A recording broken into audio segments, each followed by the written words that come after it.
Welcome back to the shop. Today is sort of a menagerie of different stuff. I'm gonna start out with sort of showing you some new tools and telling you about where I got them and why. And then I'm gonna pick one of the smaller ones and do a quick cleanup. So this is a really good haul of tools I got here. And how I came about getting it is I turned 40 years old today. So anyway, over the weekend, my girlfriend had thrown me a really nice party, and it just coincidentally, I have a bunch of really close friends that all have birthdays around the same time. So we had a big birthday party and really had a lot of fun with that.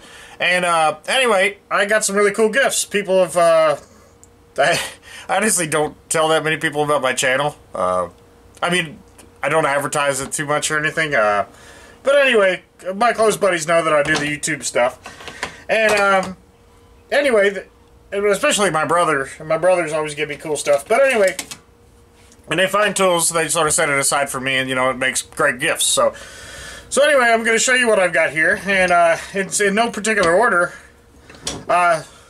We've got this auto wrench, which is in really good shape. It functions just fine.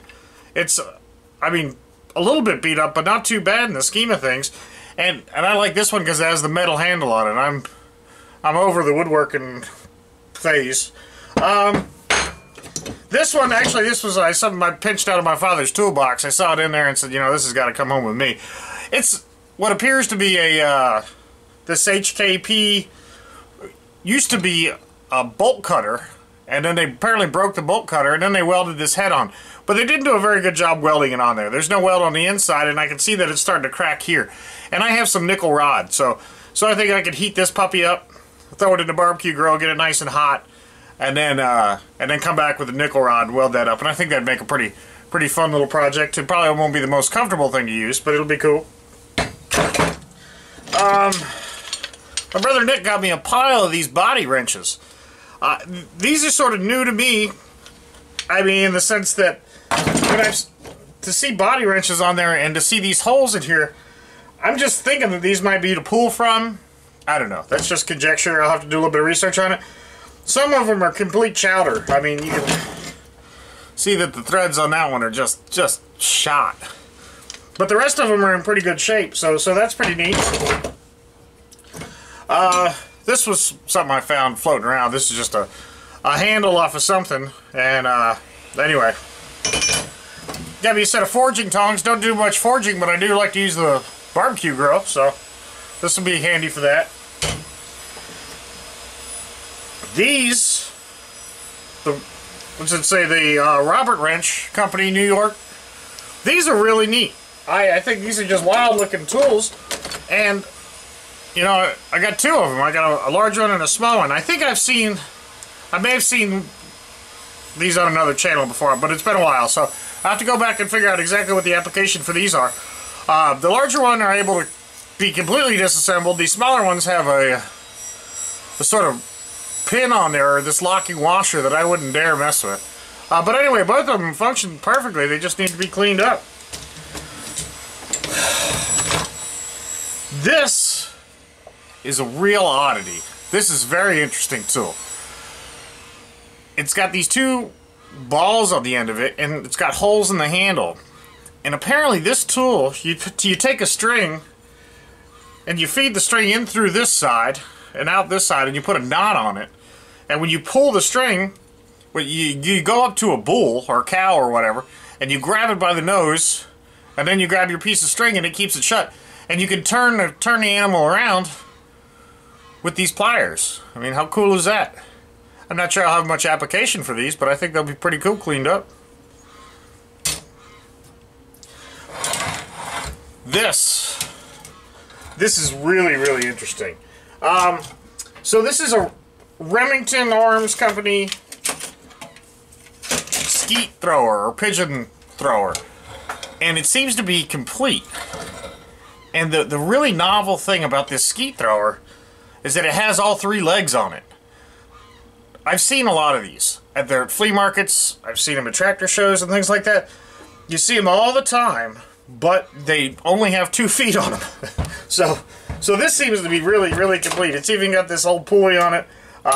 this is going to be a really fun one. I think this is going to be a real blast. I think it's going to be very popular. So that's going to be pretty cool. That's going to take a while. I'll start that one after I finish the lawnmower. Lawnmower's coming along pretty good. Here we have what looks to be like a 5/8. I can find a ruler. Cross flats. 1, 2, 3. Yeah, it might be a 5/8 ratchet set. The 5-sided ratchet. We've seen that I did a smaller one of these, the 1/4 inch, but this is a whole complete set. So this is very neat. I was really excited to get this one. So that's going to clean up nicely. There'll be a lot of little pieces to go along with that. And I think that might be pretty interesting. But there you go, $2 for that set. Wow. Here's a little set of Bernard parallel jaw fishing pliers. So, well, I use them for fishing. I have a set of Manleys. I've got a couple sets of Bernards. These are just handy little tools. They could be cleaned up a little bit. The jaws don't seem to meet completely perfectly. But, you know, they'll still cut wire. They might not cut fishing line anymore. But those are pretty neat. And also, I've got another little auto wrench. This came from a garage sale from a good friend of mine. So that's going to be a fun one. And this box, this is really interesting to me. Oh, here's a Lewis fixed blade knife. I think I saw one of the utility knife restorations. Somebody else had done this. Super neat. I like the embellishment on that. That'd be fun to paint in. So this box is untouched, other than I mean, everything in here was in here. I didn't add anything new to this pile. But apparently this was my grandfather's on my father's side, and I never met him. But anyway, he passed away like right after I was born. So anyway, this was his toolbox, and he was an elevator repairman for Otis Elevator, I guess. And this was something that he carried with him quite a bit. So I don't know exactly what this material is. It's sort of something new to me. It's like a plastic, but this has got to be. I don't know what the vintage on something like this is. It is worn through at the bottom, and you know, with the brace and bit drills, I imagine this would date back to the 50s or 60s. It could, at the earliest, would be 50s, I think.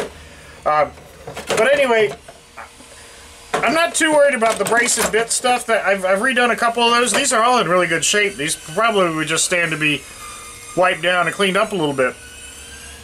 But more importantly, what I really want to do is save this box. I think this box is just something that's sort of timeless. It's got this what looks to be leather handle on it, and I think it's going to present some interesting challenges in terms of being able to clean the metal up, which is riveted to this whatever this material is. So that's going to take some research. If anybody knows or recognizes this kind of thing, please let me know in the comments. I would welcome any sort of intellectual shortcut to figuring out what this is and how to go about restoring it.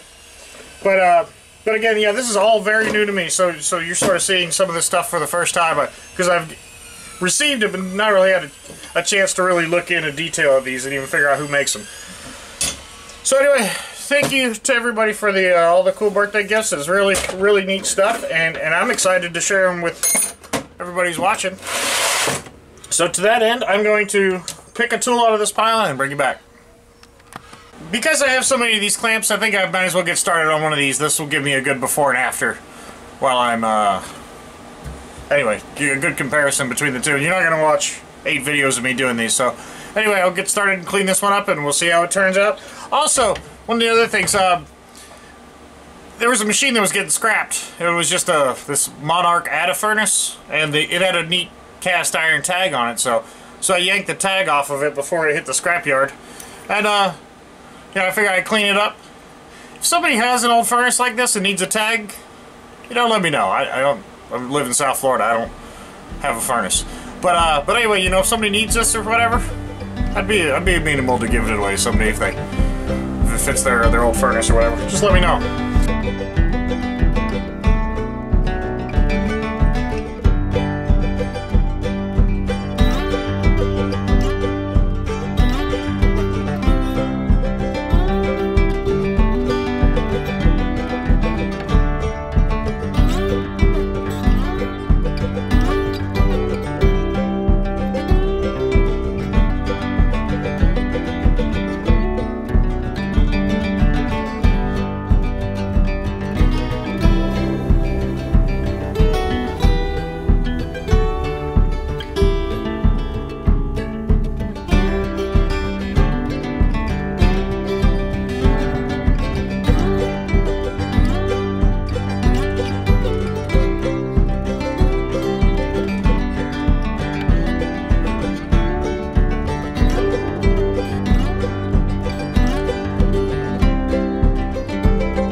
Alright, so there we are. This is the cleaned up Hargrave body clamp. The factory one, apparently, you can see how bad these were with the... they completely skipped the deburring booth. So either these were made with very little care, or they just somehow got past the deburring station. Maybe somebody stole these things from the factory. It would just take so little work, and you saw in the time lapse that it just took me a matter of seconds to come through and knock these burrs out of it and make it look much nicer. I had used a paint pen to try to fill in the imprinted letters on there, and the paint pen was relatively thick. And this is just a Sharpie paint pen. I'm real happy with these so far. I think it was Bradley had told me to pick up these Molotow pens. This was very expensive. I forget exactly how much it was, but I mean, I think this was upwards of $15 or something like that. So I haven't even opened it yet. But this whole kit of Sharpies was like $6 or $10 or something like that. And I'm very happy with how that worked out. Here's a different style. Here's that Monarch badge that I had cleaned up. And the relief on these is very pronounced. It's got to be a 1/4 inch of a relief on there. And that makes it so much easier to get in there with that paint pen. It just gives you so much control. I think that really turned out nicely. This has these two little pins on the back. And strangely enough, it has what look wing nuts on the back, but they don't thread on. They just sort of press on. And anyway, it's a bizarre setup. But anyway, if somebody has a Monarch furnace and needs a badge for it or something, let me know. I'll send it to you. Otherwise, I'm just gonna maybe put a magnet on it, stick it on the workbench or something. But anyway, this is a fun little restoration. I'm pretty happy with the way the gold came out on this and the black. I've got to come back. I'm gonna come back later on and wire wheel this off and put some furniture polish on the rest of it when the rest of this dries. This is the quick dry Krylon, which I've had pretty good luck with recently, and it dries to the touch within like an hour. So that's been working out pretty good for me. But I'm gonna let that cure for another day or two before I do any more work on it.